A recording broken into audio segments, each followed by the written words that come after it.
Hello scrappers. Now today I'm going to do a little research. I'm going to cut that compressor down and figure out how much copper's in it per weight. I may try it with a few little ones later. Of course, this is Sunday the 18th. On the 10th or the 12th, last Monday, I believe it was Monday, I called Metal Check, my scrapyard, and they were paying, tin was paying $1.60 a ton. So that's roughly 8 cents a pound, which I took a load in Saturday and it was $1.50, so that'd be what, 7.5 cents. They're paying 7 cents a pound for compressors or sealed units, and the copper was running $2.25 a pound. Well, I kind of want to research this because a few weeks back I was talking to a guy that does heat and air, and he had a whole bunch of big compressors that size there, and he said he really hates fooling with them, especially no more than they pay. And I asked him if I could buy them from him at the cost that Metal Check pays for them. He said sure. I said that way I could come by, pick them up. He wouldn't even have to handle them other than weigh them there on the spot, and then I pay him, and then they're out of his way. So being summer's pretty much over, I need to get a hold of him. So I wanted to find out exactly how much copper's in one of those. But as you can see, even at that price, if I pay 7 cents a pound, pull the copper out, and then sell what's remaining for 8 cents a pound, I'm going to be pretty close to my initial investment, and then I got all the copper. And right now I'm guessing 5 pounds maybe. So I'll put it on the scale, we'll see what it weighs, and then I'll write that down. And then I'll cut it open, get the copper out, and then we'll go from there. We'll pull the camera out of the tripod so we can get a good view of the dial here. It looks like about 56 pounds. Get over here a little bit, get the camera right above the line. Or no, that's not 56, that's 53. Yeah, got 53 pounds. Okay, I'm going to cut the camera off and I'll get set up to cut, and then we'll go from there. So 53 pounds, I'll write that down, and back in a minute. Okay, got her set up to cut. Got the gauges turned on. So a little bit about my cutting setup. I tried to drain what oil I can out of these things. I'm set up over a barrel. I made this grate out of rebarb, and that way any oil that's in it will get caught into the barrel. Then later I filter it and run it my waste oil burner. I'm going to set this down here just for a second. I'm going to grab my little visor.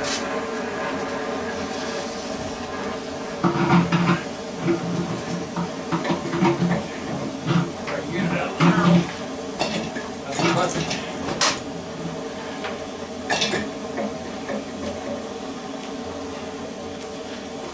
The doctor said I had beginning of cataracts, or the eye doctor, so try to protect my eyes a little bit.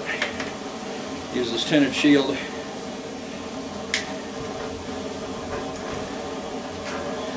Plus it helps protect the face a little.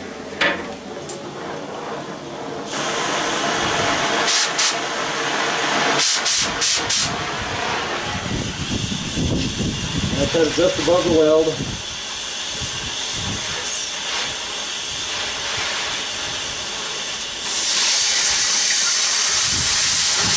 I'm not an expert at this by any means. I kind of learned on the fly how to run a torch. I didn't take the class or anything.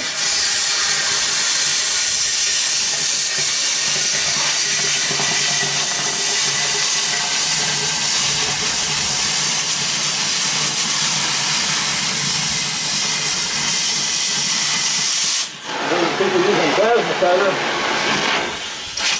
I think that's really the way to go. You don't have to buy gas.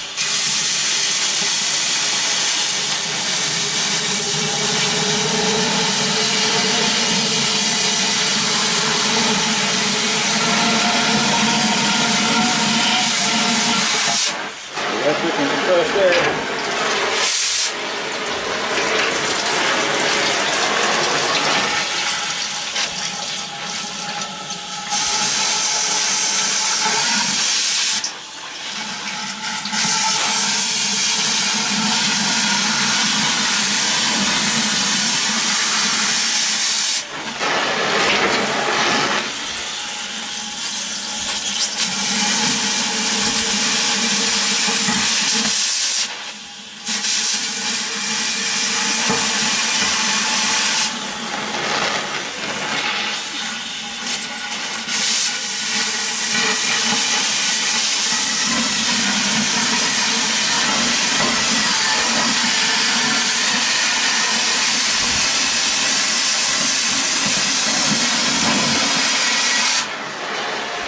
This feels a little bit dusty.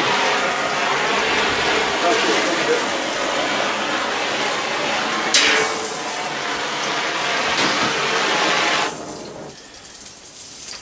Okay.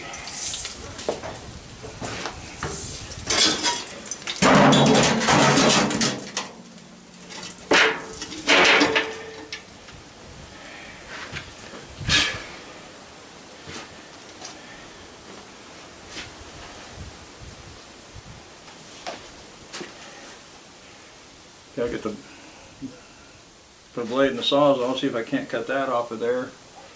And then it might be interesting getting that thing apart. It looks a little different. May have to, I don't know.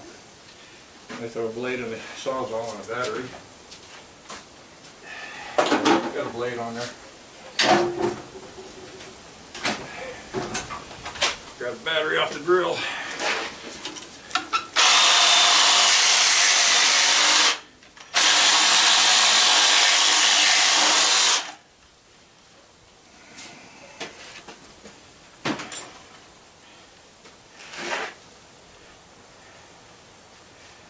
You can pretty well bet everything's hot.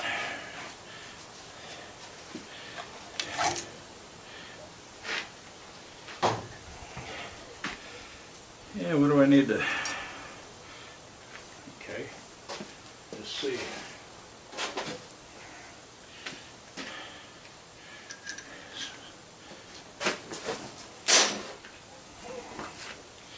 Yeah, I bet it's bigger than 3/8. Yep, probably 7/16 or a 10.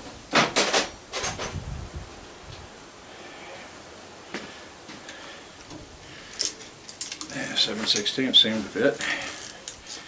It's kind of different here. It's got the nut way up here instead of down there at the bottom. Let's go ahead and get these broke loose.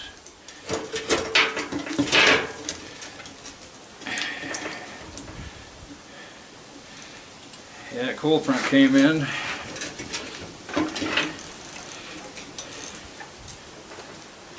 Ran down Chickasha, get some dog food and stuff. It was nice and kind of humid. No wind at all. Come out of Atwood's down there. North wind blowing good and strong. And cold.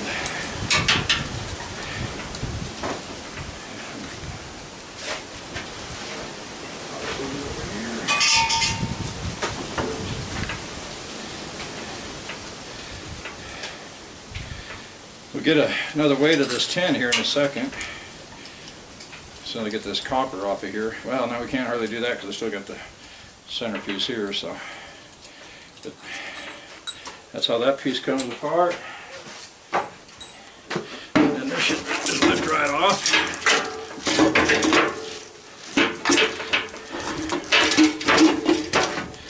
Anyway, I'll cut that with wire cutters and pick it up here in a second. Okay, back again.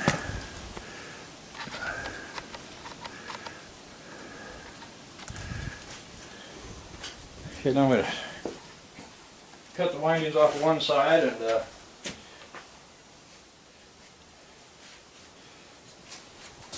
Prior chisel out the other side. I'm kind of experimenting. Instead of air chiseling those, I'm going to try to see how that portaband does. Yeah, this may be way too big for this one. That I probably have to put it in a vise to hold it. So I'll go ahead and air chisel it. I gotta swap chisels real quick. I was hoping the other would work, but it doesn't look like it's gonna. That's the one we need.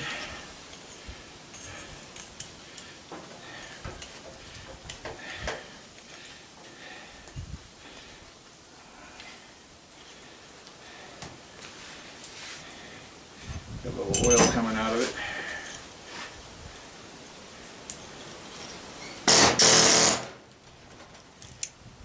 Hopefully you can see that okay.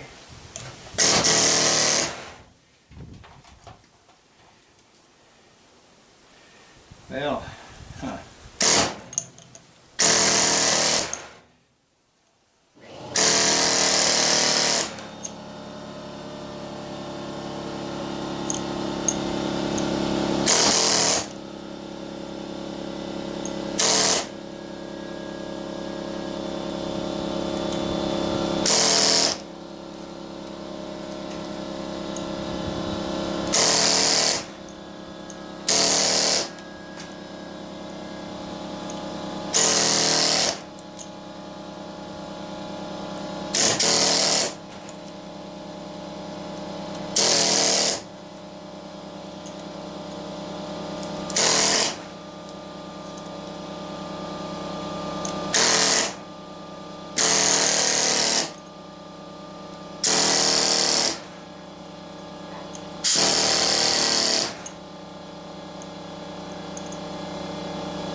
Break down, give me another chisel one of these days.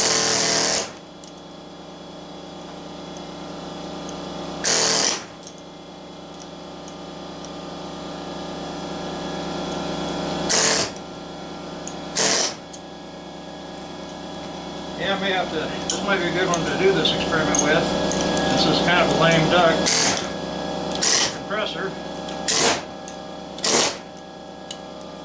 I'm not sure if you can see why just yet or not. But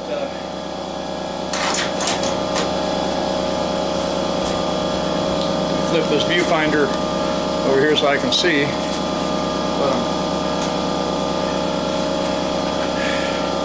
You can see it's mainly aluminum windings.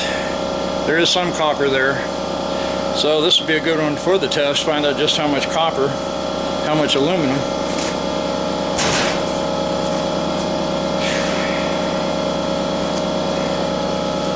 So, keep moving along. I'm going to swap gloves real fast. These are always fun to separate.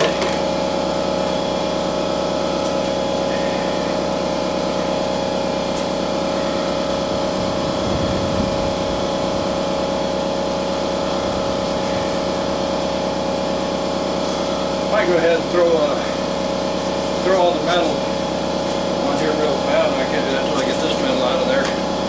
So, like I said, I like using these little hook blades. I think I'll adjust that camera up.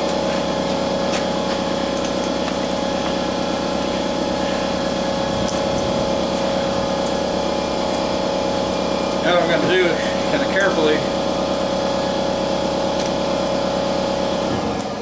cut the strings. Try to keep this stuff from going everywhere. Let me get the chisel out of the way.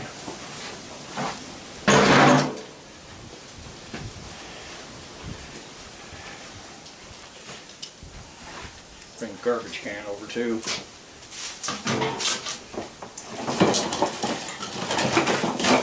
Somewhere to throw the strings when I peel them off of here.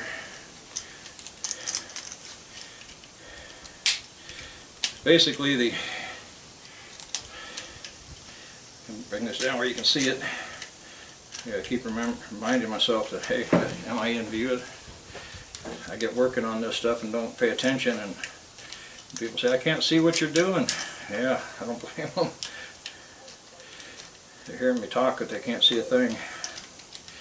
A lot of shellac on here.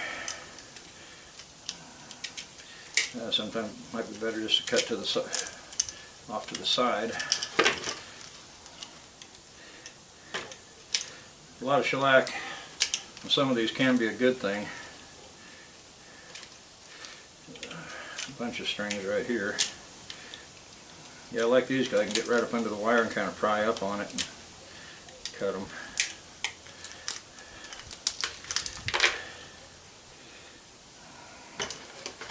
I try to keep all the plastic out of there as much as I can.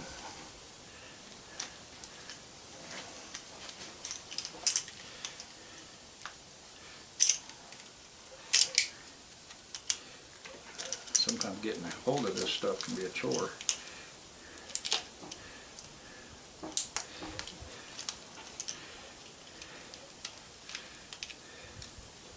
It's like it's all glued together.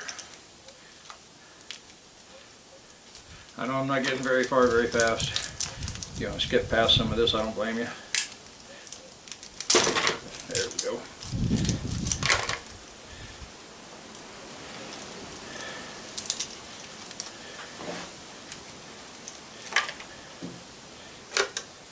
Plastic.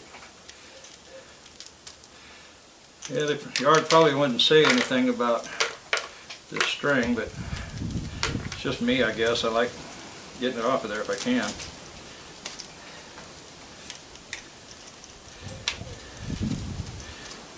And I'm trying to do it kind of quick to keep the time on the video down a little bit.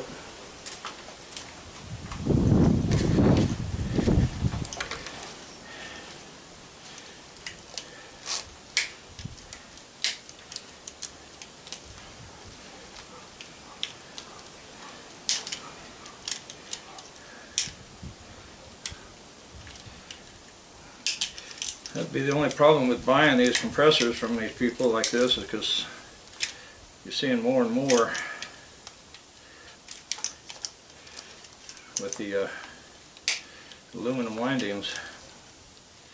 One of my viewers was telling me that he had noticed all the Chinese or Japanese made ones were aluminum, but the American made in other countries were copper.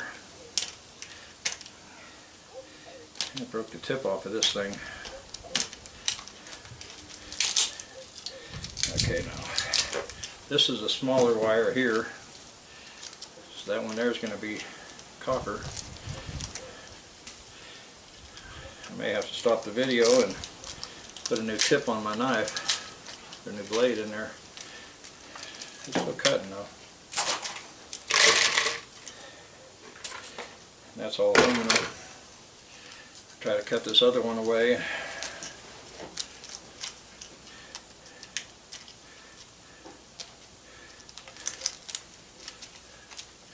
Get this other chunk of brass out, or copper out of here.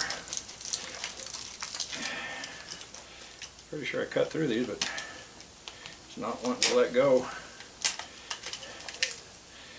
There we go.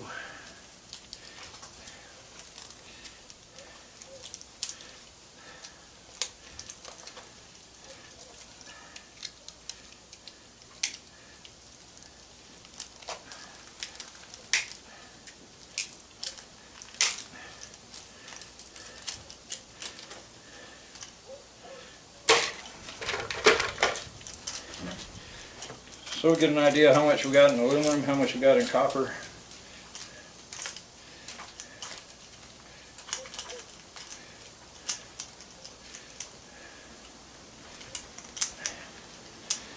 And if we glue a string so far, then it just like it stops. Shellac got it glued on there good.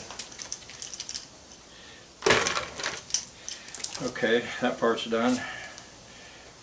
That's a pretty small wire there, it's got to be copper.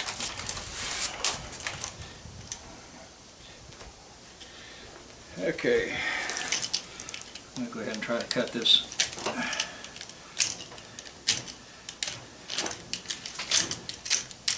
On here real good.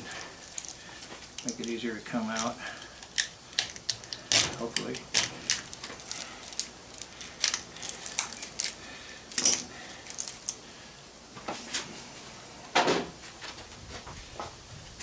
Get all this insulation stuff off of here, insulated wire, get it out of the way.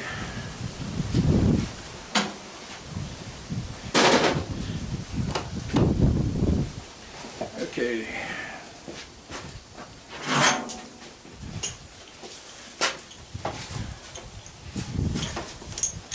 Change bits again real quick.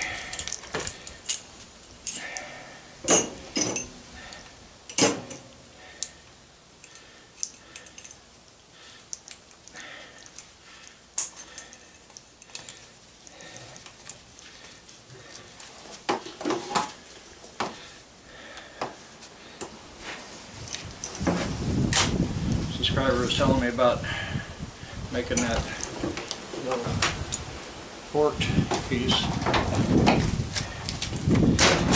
So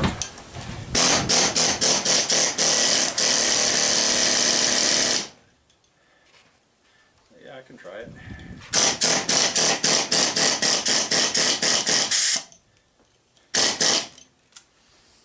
That's all aluminum right there. Flip over to the other side.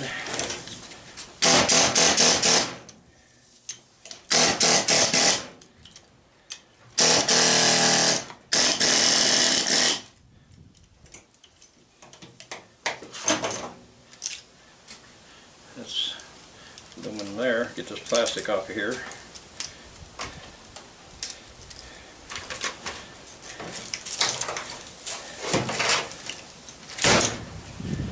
And that's some aluminum wire there.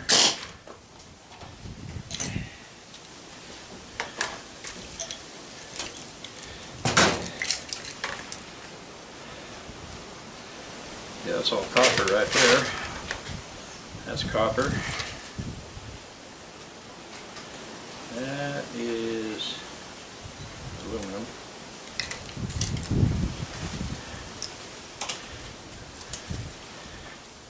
That's copper. That one's aluminum.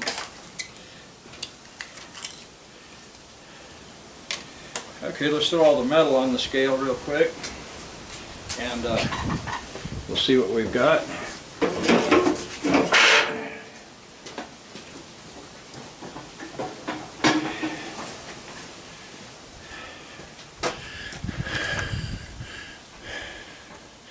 Turn you over there to the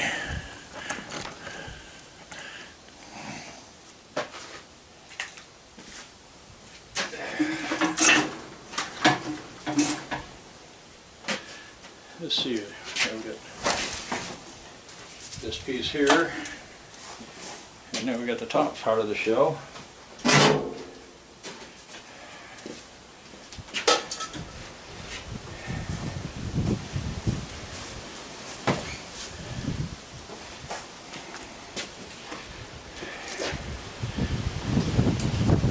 Get you out of the tripod, bring you over so you can see.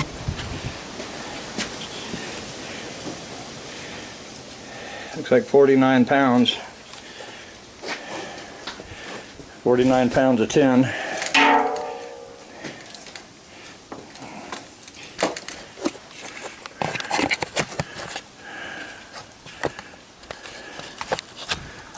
Okay, now I'll put all that in the wheelbarrow, and then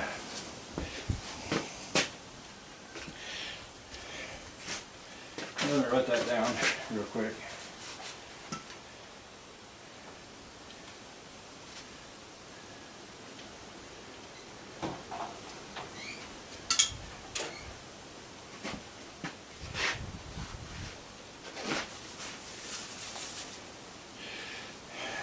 This started out what? 53? So that's figuring about 4 pounds, which, yeah, that's probably about right, since we lost 4 pounds, and most of that's aluminum, which doesn't weigh very much at all.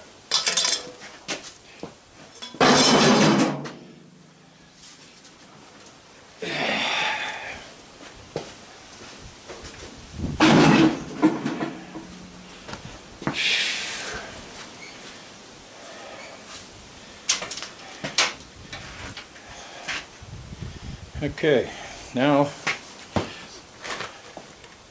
I'll write down aluminum and copper.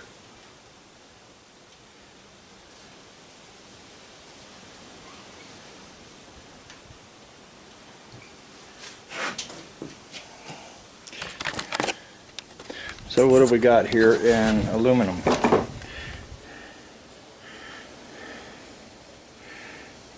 Two pounds?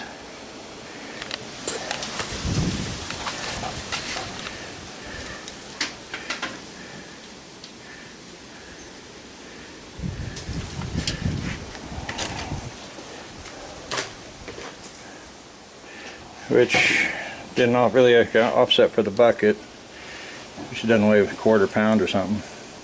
We're gonna say 1 pound of copper.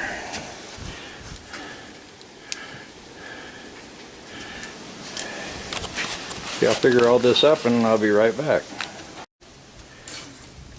Okay, so according to my calculations, if the compressor at 53 pounds came up to 371. Okay, so that would have been my initial purchase price if I paid 7 cents a pound for that. The tin was 49 pounds, so at 8 cents a pound it would have been 392. So I would have came out ahead just right there. But since that last load was actually 150 a ton, that'd be 7.5 cents. So that came out to $3.67.5. So say 367. That's not a whole lot of difference from the 371. But about 4 cents. So I would have been pretty close, even there, to making my money back just off the tin price, within about 4 cents. And then I had about 40 cents of aluminum at 2 pounds. So that would have been a profit. A pound of copper is $2.25. Now had that been all copper, you know, who knows, $8-10. So I still made a small profit of $2.65. But if you take off the weight of the little tub that I had, that I weighed it in, it may have been a little less. So say $2.50, $2.50 profit.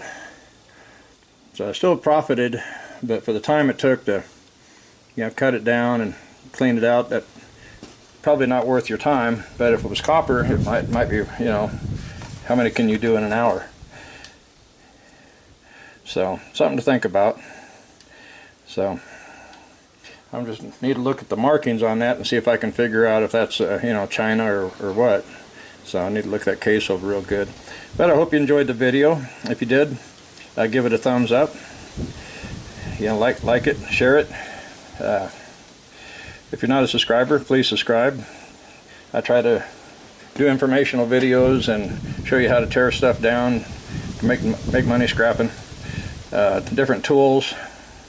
For the beginners that don't have the cutting torch, you can use an angle grinder. It takes a little time.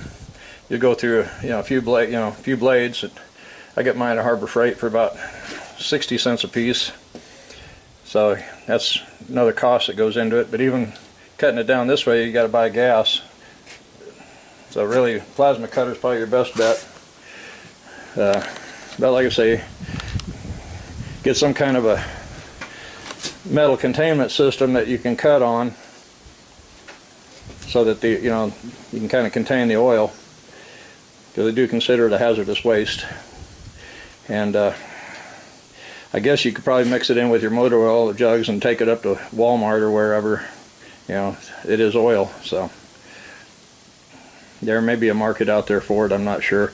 Like I say, I have a waste oil burner, and so that's how I dispose of mine, which I use a waste oil burner to melt down dirty aluminum or irony aluminum, whatever. So I'm going to call it quits for this video, and hope you guys enjoyed, and we'll see you in the next one. Bye bye.